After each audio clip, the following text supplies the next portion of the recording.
Hello and welcome. You're listening to Start Again with Shauna Lee, the place where you will be reminded that it's never too late and you're never too old to do the damn thing. So stick around if you're ready to vibe higher and be inspired to chase your dreams. Together, we will uncover your soul's truest desires. Now, if you're ready, let's get started.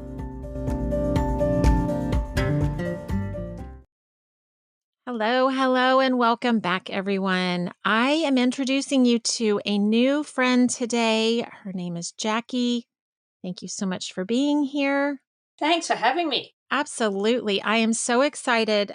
When I saw your information come over, I thought, well, this is going to be a really fun story to hear. So Let's start there. Tell everyone who you are and where you're coming from. So my name's Jaci Hicken. I live in a place called Mirboo North, which is in Gippsland, Victoria, Australia.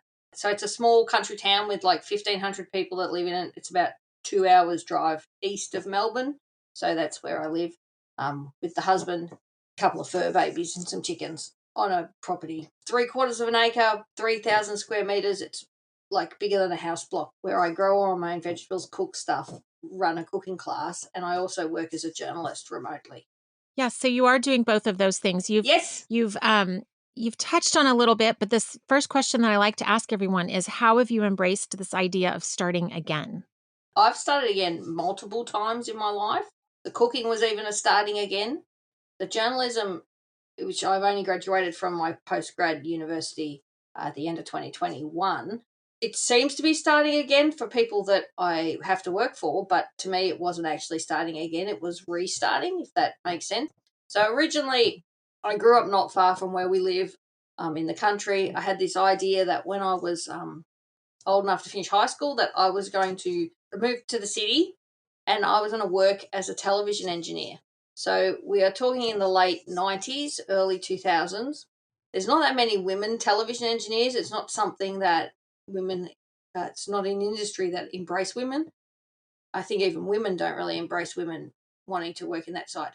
Now, an engineer in America, they call them technical directors. They're the people that make things work on the television. So they're the people who go to sporting events, set it all up, let everybody else make the sporting event, and then that's what you see at home on the broadcast. You are someone who sort of gets unacknowledged. You're in the background. You work really long hours, all those sort of things. Also, doubly hard. I'm a girl, so that made it a little bit more tough. So I worked up to the stage where I could do that, and I was working on jobs where we had, 30 cameras, and they went for days, and did things like the Olympics, and in Australia cricket's big, so I did a lot of cricket. So I travelled around, and you travelled all the time, so you don't stay in one place here. We would travel around the country continuously. So I ended up burning myself out, like not being able to get out of bed, burning myself out. And I remember talking to a counsellor one day and going through my, I'd written down every day that I'd worked, and I'm reading out the times to him, and he's like, no wonder you burnt yourself out. You're working, you never had 2 days in a row off, worked every weekend, worked 12 hours every day, ended up burning myself off. The only good thing about it was I actually met my now husband at work, and he was doing the same job. By then we started dating and we're living together, and he basically supported me through the part where you can't get out of bed. Like literally I was that sick that I couldn't physically get out of bed. I was diagnosed with depression, continuous sort of theme through. Once you get diagnosed, it's a continuous theme through your life, but it's a little bit different now than it was then. And I had this other dream when I was a young girl living on a farm not far from where we are, that when I got old, I was going to move back. And I was thinking old was like 30 at the time. I was going to move back. Yeah, old was 30. I was going to move back where I came from and grow vegetables and cook food and have people come and share the food and my life with me. Because I literally could not go back to television work, I went and retrained as a chef. So I went back to school, did my trade qualifications, went and got a job washing dishes, worked in hotels, did all different jobs. And then 15 years ago, we moved to where we live now and started my little business called Jacican At, which is originally I thought like everyone, I'm going to do everything in hospitality. I'm going to have a cafe and a restaurant and all those things. No, now, and run cooking classes and grow all my own food, and I'm going to do everything, like normal. Too much, did too much, did too much, did Yep. too much. Yep. So the business now has just become the cooking classes. And after you've done them for a long time, so I've been doing them for nearly 10 years, you get into a pattern where you can do what you do regularly, and you have to decide whether you're going to grow the business or you're going to maintain the business. And I decided, because of where we live and the effort that has to go into it and the cost of advertising and things like that, that instead of pushing that to another extreme, that I would actually go back and work in media. So while I've been working on the business, I actually also did my undergraduate university qualifications. So went to college, went to university, and got a business degree. And I thought, well, I've been running this business. I understand how it all works. I have all my classes planned. I'm going to go back and do a postgrad qualification in something that'll give me some practical skills. And I thought about what I always wanted to do, which was work in media. So I went back and did a postgrad qualification in journalism. So now I work in journalism as a media organisation and run the cooking classes as well. Wow. So I've started to become a broadcast engineer, restarted to become a chef and a business owner, and now have restarted again to actually work back in media where I originally wanted to work in the first place, if that makes sense. Yes, I'm following everything that you've said, which is a lot. Well, it's not I don't feel like it's a lot. People will tell me, "Oh my God, you're amazing! You do all these things," and I'm like, "Do I? I don't Do feel like I? I don't feel like I do that much every day. I'm pretty lucky, and the job that even as working as a journalist, I work remotely from where I write for, and so I do it all over the phone, and I talk to people on emails, and Yeah. it's like I don't find it that hard, if that makes sense. So, Yeah, I don't, it does. yeah. It does. Well, and I think other people can look at your story and totally be inspired by it and maybe Hmm. intimidated by how much you've accomplished. And I would look at that type of a journey and think, wow, she's fearless. She just goes after what she wants. I've had a bit of personal coaching and things like that. Not very much. I worked out that I personally, so I strive on learning stuff and I'm always looking to learn something. So I get bored if I'm not learning new skills. At the moment with the writing and journalism, I was an engineer. So my brain was a maths brain who could, build electronical things and do maths equations. Writing was a really far reach for me when I was younger. Yep. Now I write every day. So, you know, things, it's quite a bizarre transformation. And then I'm in the fortunate position that, yes, I have a job where I can work for 2 hours this morning, get paid to work for 2 hours, and then go into my kitchen and cook something this afternoon, and then maybe come back and do another 2 hours of Yeah. writing something. And they're linked, but they're not completely linked. Yeah. Well, you seem like a multifaceted, diverse interest type of a person like me. I also Hmm. get bored doing the same thing, and I also want to consistently learn something new. And it's interesting because I also made a transition from a very technical field to Hmm. I consider writing more creative. It's using a different part of my brain in a different way than I had Hmm. when I was in the business world. So I am totally resonating personally with everything that you've said. Hmm. What do you think inspires you most about your own story? Because I've dealt with depression for a really long time, and it's one of those things that is just there, always just below the surface, and could have a bad day any day. I don't have days where you can't get out of bed anymore, but yeah, I just want to always be happy. So if I'm like, I'm doing something that makes me happy, then I'm happy, if that makes sense. So Yeah. Yeah. um, that probably what motivates me. So the writing thing for me at the moment is I'm still learning a lot about doing the writing thing.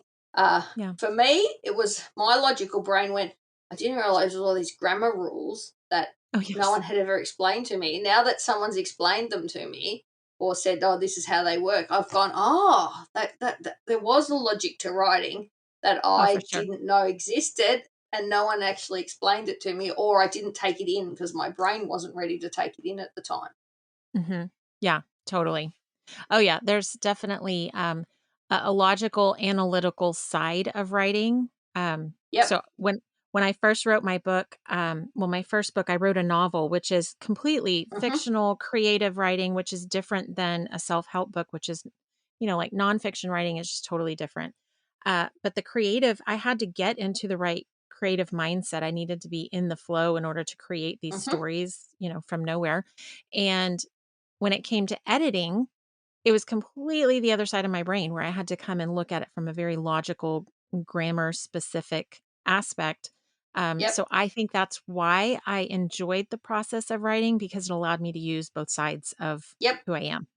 Well, see, everything that I write, I have to edit. And originally, when I left university, had 6 months where I'm like, oh, what do I do? And because I live in the region, in a regional area, in a rural setting, it's not the same. You can't just go and find a job like you can in a city. So I got a job as a cadet journalist at a local newspaper, and when I first started, I couldn't write anything. Like, I literally, the editor was like, "You can't spell, you have no grammar, you like," he would like he'd be like, "I don't even know what this word you've just put on the page is." Um, I'm like serious. I'm like very Yes, I'm serious. sure.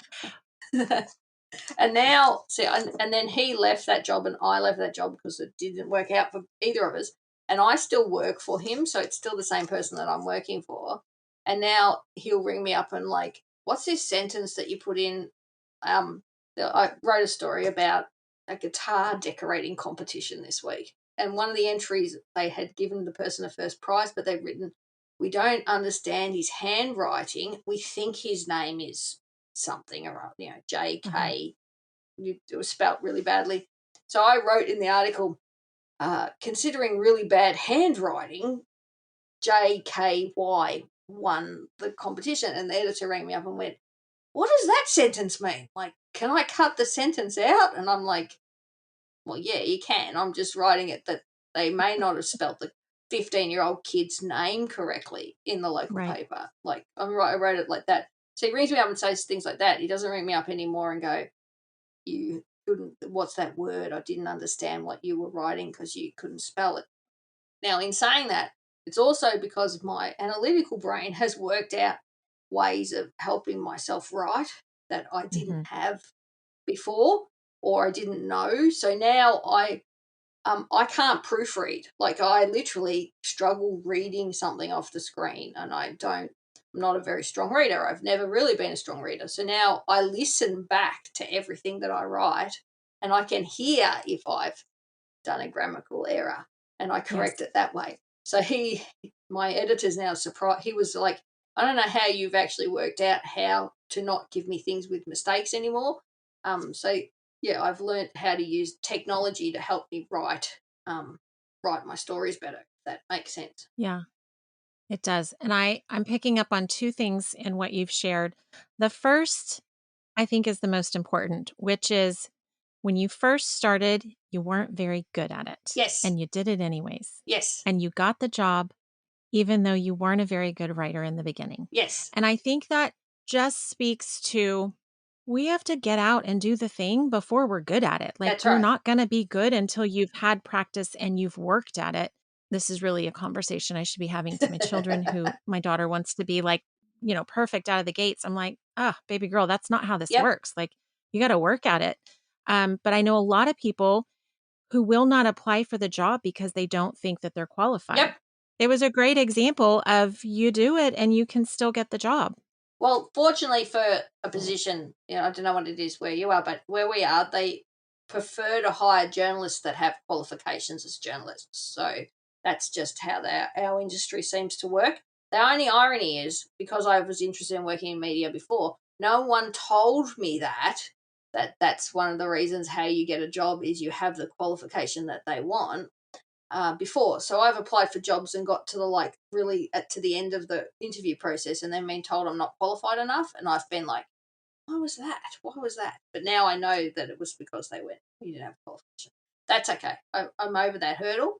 Yeah. Because the cooking thing's a thing that I do as well. So 20 years ago or more, went back to school, did my trade certificate, learned to be a chef, washed dishes, did all those things. And then every day of my life, I cook, right? I cook most of the food that we eat from scratch. I cook all my own pastry. I make my own preserves. I do all that stuff. And I've recently joined a lot of cooking groups, preserving groups and things. And I noticed that a lot of people are starting and they want the first time they make dill pickled pickles to be perfect. And they freak out that it's not perfect the first time that they do it. And then they're like, but how do you make it perfect? And I'm like, I've been practicing for 20 years. And I can tell you that even when I practice or make a new cake recipe or something, I'm still practicing. There's still a chance I might make a mistake. Not everything has to be perfect all the time. Yeah, and I don't know about you. I tend to create my better dishes. I would not consider myself an amazing cook. What I am good at, I'm a resourceful cook. So I can go into a kitchen with a handful of ingredients and make an amazing soup. Yep. I don't follow recipes when it comes to soups 9 times out of 10. And so, yeah, I might make a dud every now and again, but I feed my family. It's fine. Yep. But in the process of it, sometimes I hit the jackpot and I'm like, I can't even recreate this because I don't know how I did it. Yep. So I cook I cook my meals like that every night, and I'll just serve something up different to the husband sometimes I think, how do I serve something up different to him every day? And it's because I've practiced the same. So the writing's the bit the same. It's like I'm practicing doing it because I get to do it every single day, if that makes sense. So it's the same thing. And I have noticed a lot of people are like, we want to be able to do exactly what you do, but we don't want to practice. And then when you say, I've practiced making these pickles for 20 years, I did have stuff ups at the beginning too. Oh, sure. Like everybody. So I keep practicing things. Yeah. Yeah. And so the writing's what I practice now. So I write. I don't think I'll write today. I've got some other things to do, but yeah. And now I'm in the fortunate position that if I've got something else to do, I just don't actually go to work. Which is, that's the catch, isn't it? I'm in the fortunate position where I have a job where I work as many hours as I work. They pay me for what I produce. But if I've got something else to do, I can go, oh, I've got something else to do today. No one goes, why didn't you turn up? Yeah.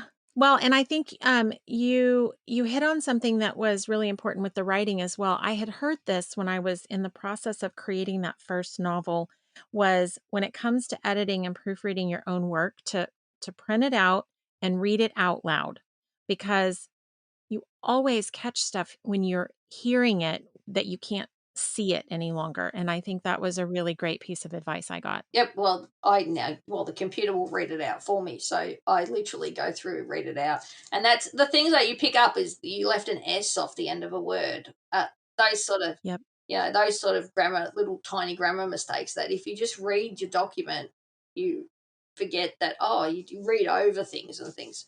Yeah. Our eyes don't pick it. Yeah. So when people talk about how my job in theory is going to be replaced by a computer or artificial intelligence, I go, yeah, that's good, but I'm already using the artificial intelligence to actually be able to do the job, if that makes sense. So I'm not scared of being obsolete. Also, the stories that I write, like about a guitar decorating competition in a small country town, I'm not sure if the computer's going to be able to ring the person up and ask them the questions about who won the guitar competition in the 12-year-old age group. I don't think that's going to happen in the short term very quickly, if that makes sense. Yeah, and I agree. I think there's lots of ways where technology is being integrated into humanity in ways that work, and I also see how humans are threatened by that. But I think there's plenty of ways that we can recognize. I thought about this the other day, and I was like, there was something I heard in the news where people were talking about robots were going to take over server positions, and they were going to be the bartenders and the waiters bringing your food, and how there was an element of people were pissed off about it and they were a little bit scared about it. And I thought, oh no, we've already been listening to the machines tell us which direction to go and what road to turn on Mhm. and relying on the computer to tell us for many years. Yep. We've already been conditioned to accept and trust technology to help us just get where we need to go. And it would be the same way you are. So, server job, pancakes. There's a robot that makes pancakes these days. You press it, you go to your hotel, you press a button, and out comes a pancake. Like, you don't, there's not a person standing there flipping it for you anymore. So, we've been using the technology even in the food industry. We just Mhm. have maybe, it's not a robot that comes out and gives it to you at the table. Yeah. Um, Yeah. but you also can then make a choice which restaurant you go to. So, 100%. like, I have people come to my restaurant and I feed them a 5-course meal, which I've lovingly grown everything, gone out and got the proteins from an actual farmer down the road, lovingly made them all the Mhm. food, grown all the food that they're eating. There still will be people that will do that, and there'll still be people that want to experience that. The catch is it might cost more time because you're paying for my time more than you're paying for me to make mass produced Mhm. food, Yeah. if that makes Yeah. sense. So, we integrate, everything's being integrated in together. You just got to find a different way of, working together. Well, yes. And I like what you said. We always have the choice Yes. because I think people forget that. And that's really important to mention. Yeah, you can pick which restaurant you go to. It's like you can decide yourself. Yeah, Yeah. completely. So, one of the things about me being on this journey to learn more information, I think the day I stop learning is the day I die, is what I've said for years. I thoroughly enjoy learning, but in the process of Mm-hmm. this learning for me is learning lessons. So, I think my life has been a plethora of lessons. So, if you look back on your journey, what do you think is the common theme in each of your lessons? For me, I've learned to apply my initiative. So literally what you're saying, I've learned to go, right, how I want to do this. I want to write articles for the newspaper. How do I use my initiative to work out how to do it? And that's something that's been sort of through my whole entire life. So it's a bit like, I've had periods of my life when I was very young where I was homeless and had to, go, was living hand to mouth, that sort of thing, lifestyle, not on purpose, just how my life had turned Not out at on that point in purpose. time. Not on purpose. No one does it on purpose. No. So you have to use your initiative to work out what you're going to do next, where you're going to sleep next, or Yeah, for where sure. you're going to stay next. So I've worked through the initiative, how you're going to get your next hot meal, that sort of stuff. So initiative's been something that I've always done. I've learned to share lots of stuff, like, physically share things, but also I'm very good at sharing.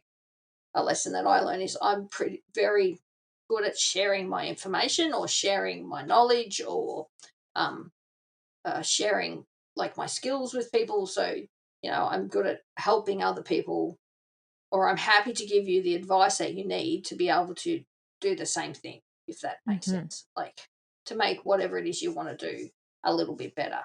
But in saying that, I'm not a coach. I have no ambitions to be a coach or a business development type person, because I've worked out my biggest lesson.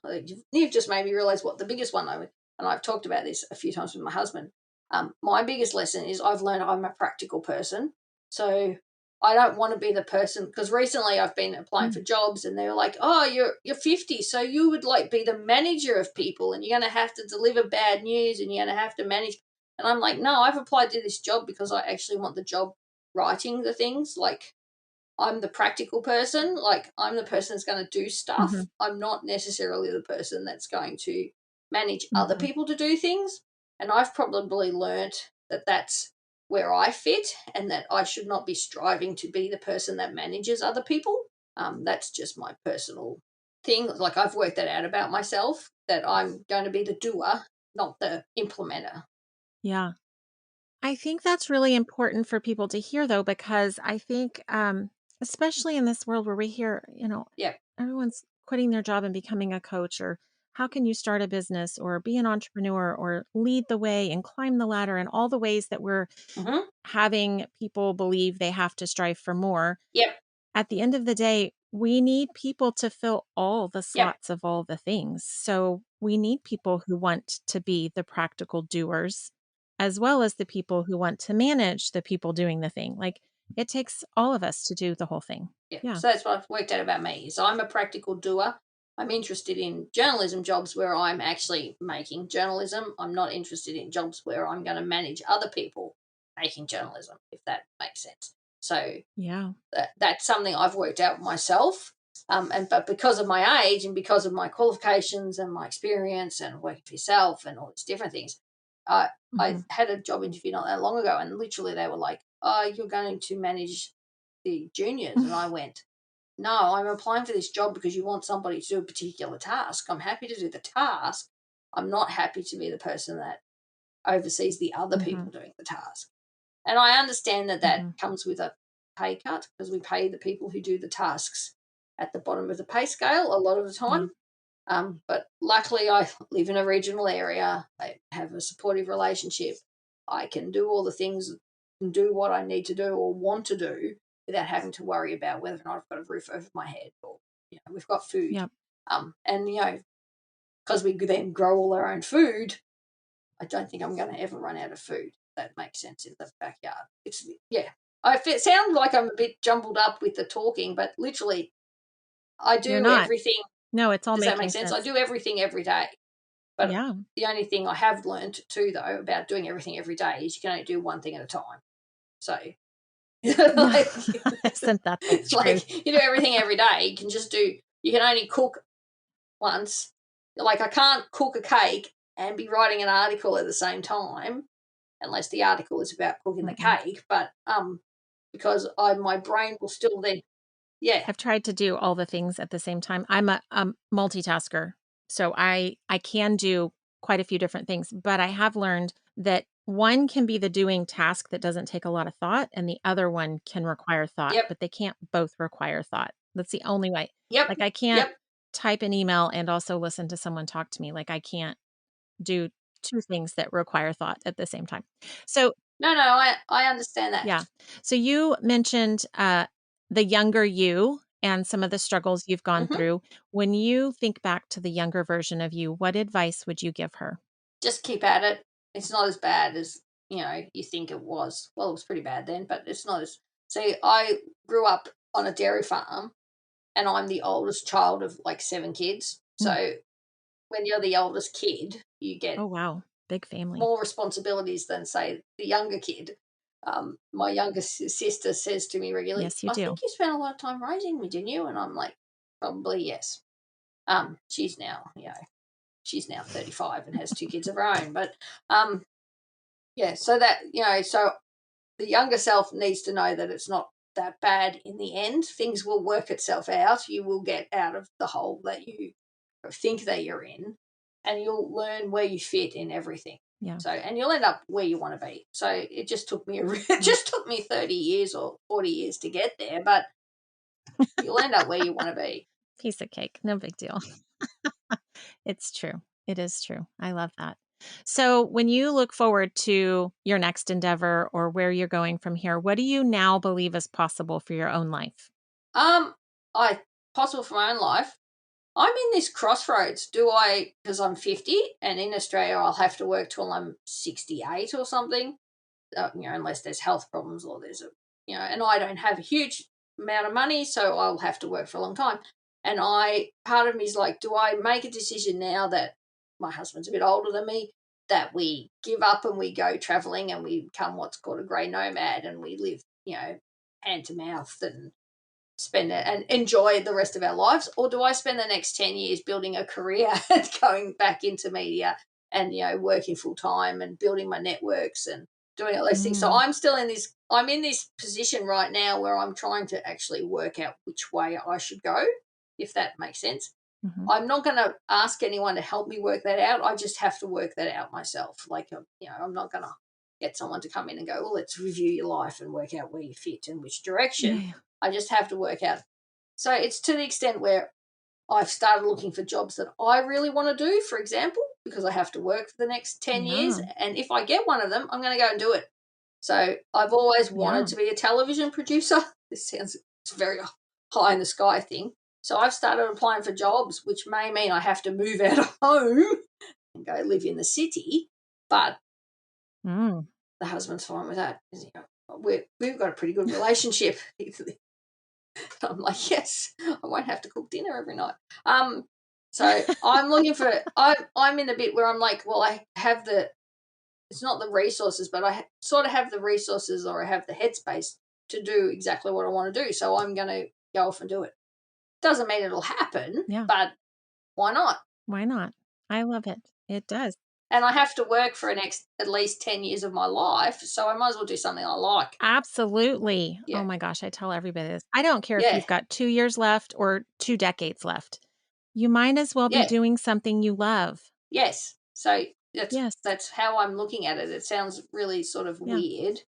And I don't think it sounds weird at all. I think it sounds brilliant, actually. Yeah. Yeah. Well, okay. So how can people find you? How can they find me? Yes. So Jaci spelled Jaci Hicken, and my business name is Jacican, Jacican. If you ask Google for Jacican, she sends you to a Hong Kong martial arts star because it sounds almost the same. Google calls it Jacican. That's just how Jacican. So Jacican. So my business is called Jacican. You can Google it, you can Facebook it, you can Twitter it, or whatever that's called now, X it, Instagram it. It's the same handle on everything. So okay, good. Because I've been doing it for a long time, I got all that organised a really long time ago. So I don't have never had that argument with the internet going, oh, someone else has got my business name. And Jaci Can comes from Jaci can cook, Jaci can garden, Jaci can do anything. So that's how that name came about. I love it. I love it. You. Well, I will definitely link all of those places for my listeners in the show notes. But I thoroughly enjoyed this conversation. Thanks. So thank you for joining me. It was such a pleasure. If anyone's anywhere near Mirboo North in South Gippsland, in wherever I am, Victoria, because this is going worldwide, they're welcome to pop in. The kettle is always on. I love it. Well, thank you again. Thanks.